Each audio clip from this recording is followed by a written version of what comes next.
আসসালামু আলাইকুম রহমতুল্লাহ বরকাতুহ। আজ 10 ফেব্রুয়ারি 2025 ইংরেজি। এখন বাজে রাত 4:02। তো এসএসসিটি করে যেভাবে আমার ডিউটি শেষ হয়,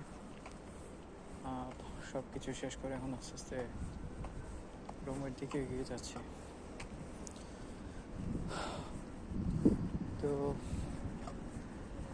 কালকে বাদে পরশু দিন থেকে আমার ক্লাস স্টার্ট হবে, কারণ 2 দিনের জন্য। এরপর দেখি আবার নতুন করে ট্রাই করবো পাস করতে পারি কিনা। 7বারের ধাক্কাটা আমি এখনও কাটিয়ে উঠতে পারিনি।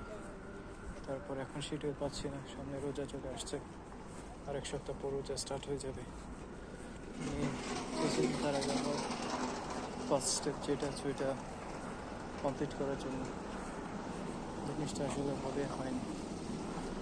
আসলে আমি একটা জিনিস খেয়াল করেছি, আমি আমার লাইফে যতগুলো প্ল্যান নিয়েছি, কোনো প্ল্যানই আসলে সফল হয়নি, সঠিকভাবে আমি শেষ করতে পারিনি, সঠিক সময় শেষ হয়নি।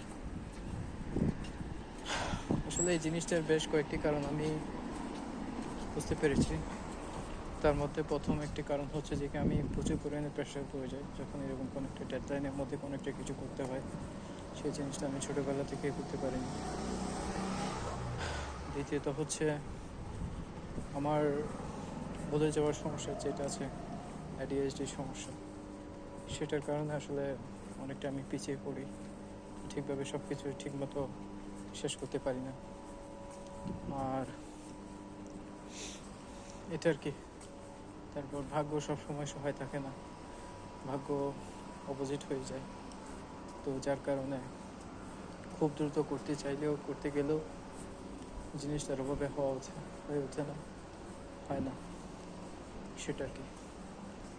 এরপরও চেষ্টা চালিয়ে যাই, কারণ বেঁচে থাকতে গেলে কিছু না কিছু করে খেতে হবে, চেষ্টা করে যেতে হবে, সেটা আর কি।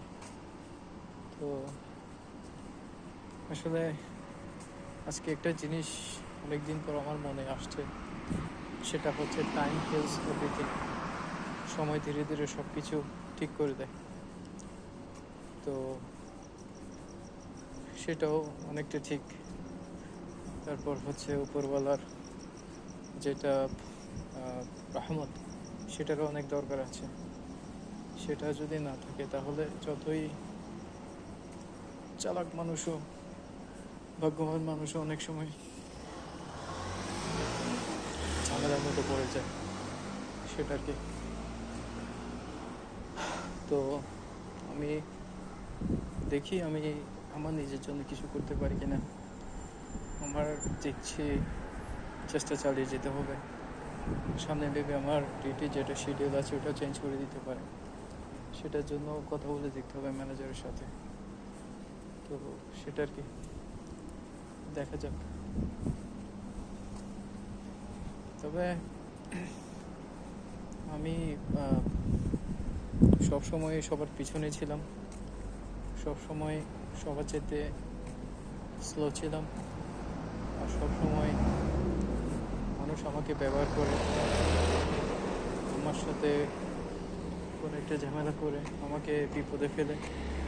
অনেক এরকম মানুষ আছে যারা বেঁচে গিয়েছে, কারণ আমি জিনিস মনে রাখতে পারি না, এটা হচ্ছে আমার সবচেয়ে বড় সমস্যা।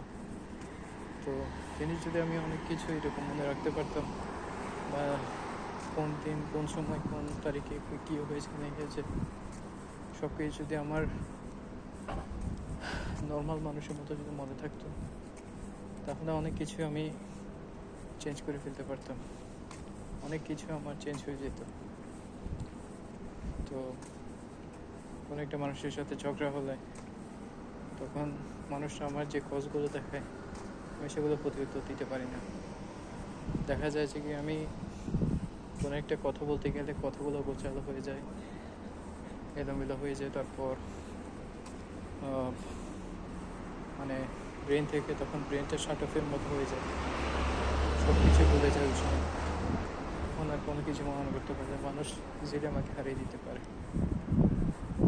তারপর এগুলো আর কি, এগুলা বিগত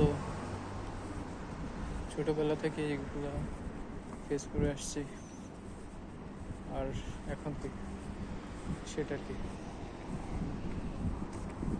তো মরণ পর্যন্ত মনে হয় এভাবে করে যেতে হবে।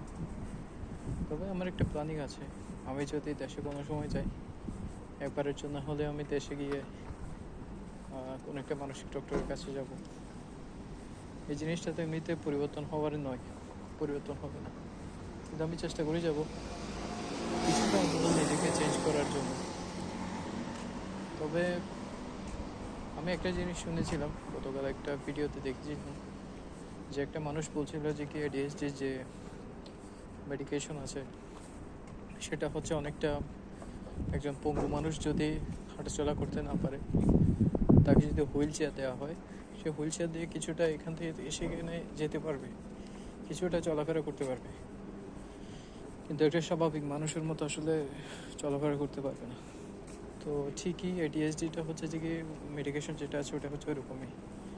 একটা মানুষকে মেডিকেশন দিলে সে হয়তো কিছুটা উন্নতি করতে পারবে, তবে একটা মানুষ, স্বাভাবিক মানুষ যেভাবে করে চলাফেরা করে, যেভাবে করে সব কিছু চিন্তা করে, ওভাবে করতে পারবে না।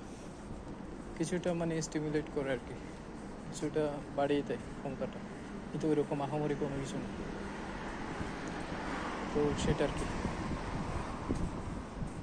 তো তবুও মানুষ আশা নিয়ে বেঁচে থাকে, আশায় আশায় মানুষের দিন যায়, একসময় মানুষ মৃত্যু হয়, মারা যায়। তো মানুষ তবুও চেষ্টা করে ভালো থাকার জন্য, আশেপাশে মানুষকে ভালো রাখার জন্য, নিজের আপনজন মানুষকে ভালো রাখার জন্য। তো আমার আপনজন মানুষকে যদি আমি ভালো রাখতে চাই, আগে আমাকে অ্যাডভান্স হতে হবে, আগে আমার সমস্যাগুলো ঠিক করতে হবে, তারপরে আমি অন্যদের সমস্যা নিয়ে চিন্তা করতে পারবো। তো যাই হোক, তেমন একটা বিশেষ কিছু আমার বলার নেই। এটা হচ্ছে আমার আজকে ছোটো একটা আপডেট। ইদানিং প্রতিদিন ভিডিও দিচ্ছে, আসলে ইদানিং মন একদমই শান্তি নেই, ভালো নেই, কারণ বারবার ফেল হওয়ার পর, অনেক সময় নষ্ট হওয়ার পর এখন কী করবো আসলে বুঝতে পারছি না। এখন সময়গুলো যাচ্ছে অনেক স্লোতে। প্রথম যখন স্টার্ট করেছিলাম তখন সব কিছু দ্রুত ম্যানেজ করে ফেলেছিলাম, কিন্তু বারবার ফেল হওয়াতে এখন আমার কনফিডেন্সটা আসলে একদম অনেকটা কমে গিয়েছে।